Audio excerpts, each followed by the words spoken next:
Hollywood is hesitant to let go of the Ghostbusters franchise, but Ghostbusters: Afterlife is a reminder that some things should stay in the past instead of being resurrected. The sequel relies too heavily on nostalgia and action without any of the goofy lightheartedness that made 1984's Ghostbusters memorable to begin with. Directed by Jason Reitman, who revives the franchise from the original's director and father Ivan Reitman, Ghostbusters: Afterlife is an offensive family-friendly entertainment, but it doesn't have any soul, charisma, or good drama to justify its existence. Carrie Coon, is struggling financially, but decides to leave her old life behind and packs up her two kids, Phoebe, who plays, and Trevor, who lives and moves to somewhere Ethan's family dies, having been estranged from Holly. Holly was surprised he left her just home, while there doesn't seem to be anything to it but junk and dirt.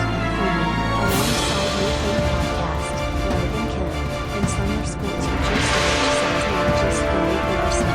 However, discovers Nathan is preparing for something sinister to play her. When Phoebe learns her grandfather is a Ghostbuster, she follows in his footsteps to stop a catastrophic event from erupting beneath some. Ghostbusters: Afterlife combines elements from the Ghostbusters video game from the original movie to bring this wonderful circle. While paying homage to the original, it loses itself in the process. The film itself will likely play well with younger audiences.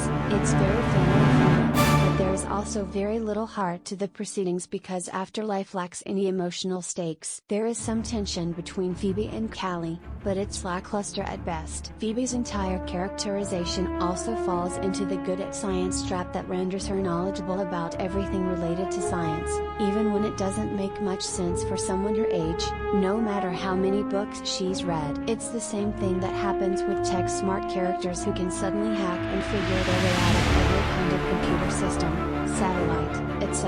Reitman and co-writer Gil Keenan have an infatuation with lineage and its connection to legacy, with Ghostbusters: Afterlife latching onto the idea that the only people who could save the world from the apocalypse are the grandchildren of an original Ghostbuster. The way Reitman also uses the late Harold Ramis is especially disrespectful and disingenuous, and attempts to collab the heartstrings and bring the story together by essentially false flat. The decision to bring back the villain from 1984's Ghostbusters is reasonably compelling.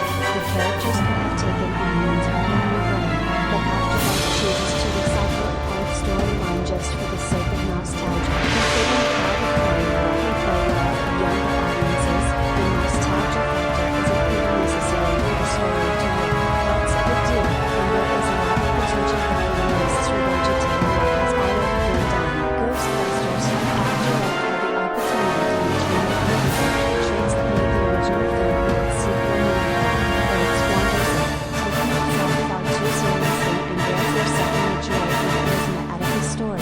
Even the jokes, which are meant to be awkward because they're science-related, and it's unclear why liking science is meant to be weird here, don't work despite being occasionally funny. Ghostbusters: Afterlife needed a whole lot more of Paul Rudd and Carrie Coon, too, who are so heavily underutilized that one might wonder why they would bring in actors of their caliber to do very little. Ghostbusters: Afterlife is so occupied with its action that it forgoes all of the fun. The overall lack of energy stalls the pacing and the story could have used a lot more creativity. The film relies too heavily on the original to stand out on its own and therefore fails at crafting its own personality. There are elements that work, namely, the friendship between Phoebe and Podcast, but the story often trudges along as though it has to, leaving behind any passion and zeal for more serious